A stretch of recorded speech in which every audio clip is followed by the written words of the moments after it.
In this video, we're going to graph compound inequalities.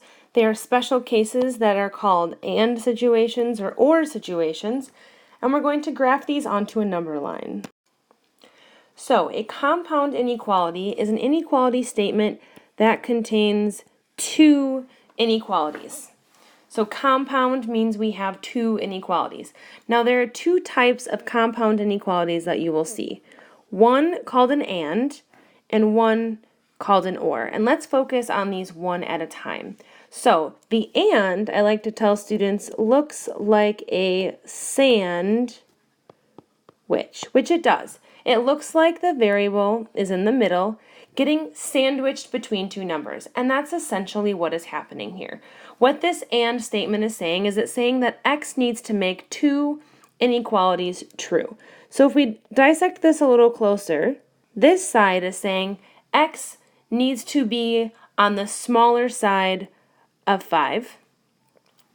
And this side is saying that x needs to be on the bigger side of -2. In order for x to be making that inequality true, it needs to make both sides true. It needs to be on the bigger side of -2 and the smaller side of 5. So here we're going to actually plot these out. So I've got -2 and 5 plotted. And we're going to show this by putting, we have an open circle here and an open circle here. So an open circle at -2, an open circle at 5. And we need to draw a line where all of the numbers are on the bigger side of -2 and the smaller side of 5. So if we just brainstorm this for a second, all of the numbers that are bigger than -2 are going to start at -2 and go to the right. And all of the numbers that are smaller than 5 are going to start at 5 and go to the left. So essentially, the only area where numbers are both bigger than -2 and smaller than 5 is this area right in between them. Every number in this region, so we can see we have -1, 0, 1, 2, 3, and 4. All of these numbers right here will actually work inside of this inequality. If we plop it in there, it will be bigger than -2 and less than 5. So when you have an and compound inequality, you're going to have two circle endpoints with that line in between to show where that inequality is true for both statements. Now, ORs are a little bit different. ORs mean this or that. So notice we have this word or in the middle, and essentially what we're going to do for an or is x could make this inequality true or this inequality true. It doesn't need to make both true, it just needs to make one. So here we're going to plot all possible values for x that could make one of those inequalities true. So here again I'm going to start at -2, and then I'm going to plot the 5. And if I look at this first one here, this is my first inequality. It says x is less than or equal to -2. So we put a closed circle at -2, and we're going to go less than. We then come over here to the second side. This is the other option for x, is that x is on the bigger side of 5.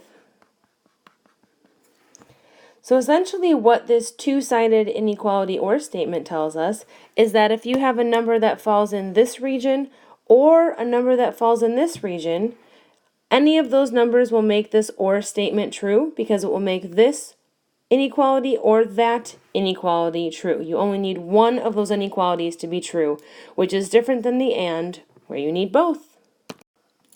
So we're just going to do two more examples here. I look at this first one and I already noticed this is an and situation because I see that sandwich, x is sandwiched in the middle. So I realize that x needs to be on the bigger side of 2 and it needs to be on the smaller side of 8. It needs to make both of these statements true. So I'm going to start by going to 2, and then there's 4, 6, and 8. I'm going to put an open circle at 2 because there's no line underneath this first inequality. I'm going to put a closed circle at 8 because there is a line underneath it. Then I think about it, and all of the numbers on the bigger side of 2 go this way, the smaller side of 8 go this way, so we're going to have a line in between. And that's it. Then if we look at the next one, we can see we have an or, so this means this inequality needs to be true or that inequality needs to be true. So we're going to start by graphing the first one, so I see that I'm going to need to use 0, 1, 2, and 3. So this one says that x is on the bigger side of 3, so you can write this either way. X, we need to put an open circle there at 3, and then we need to be on the bigger side of 3, which are going to be towards numbers like 5, 7, 9, etc. Then we look at this other side and we see that we have x is less than 0, so we put an open circle at 0. Then we need x to be on the smaller side, so towards numbers like -2 or -4. So there we go.